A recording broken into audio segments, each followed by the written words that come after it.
6th chapter of the 4th seal, the Roman Empire at that time was divided into 4 parts. Verse 8 says, I looked and behold a pale horse, and his name that sat upon him was Death, and hell followed with him. And power was given unto them over the 4th part of the earth, to kill with sword, and with hunger, and with death, and with the beasts of the earth. And Rome at the time of the 4th seal was divided into 4 parts. And the 4 rulers over the 4 parts were Diocletian, Maximin, Galerius, and Constantius. And they represented the 4 parts of the Roman Empire at that time. Now from the 1st of May, 305 AD, as Gibbon describes, Licinius took over some of the power which had existed under the previous rulers. So from 305, with a series of battles, the 4 parts of the Roman Empire became 3. And the 3 answered to this. Constantine took over from Constantinius and ruled in Rome over the west of the empire. Licinius ruled in Illyricum,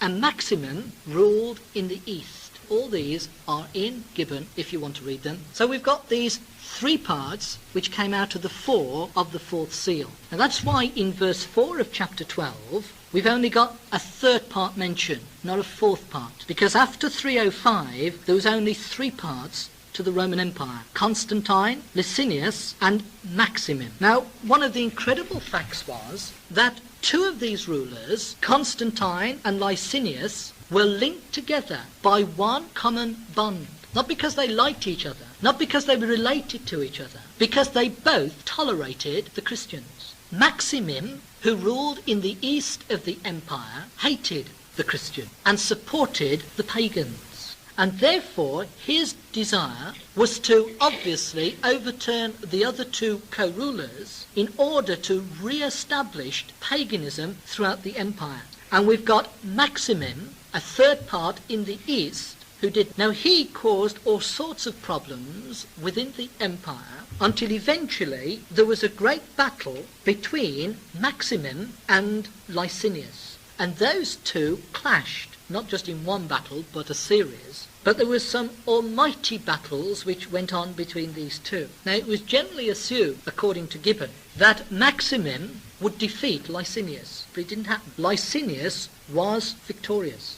So the 3 rulers of Rome became 2. Licinius had taken over now the territory of Maximin, whilst Constantine still ruled in Rome and the west. Now again, one would have thought that would be very harmonious to the Christians of the empire. But sadly, it wasn't.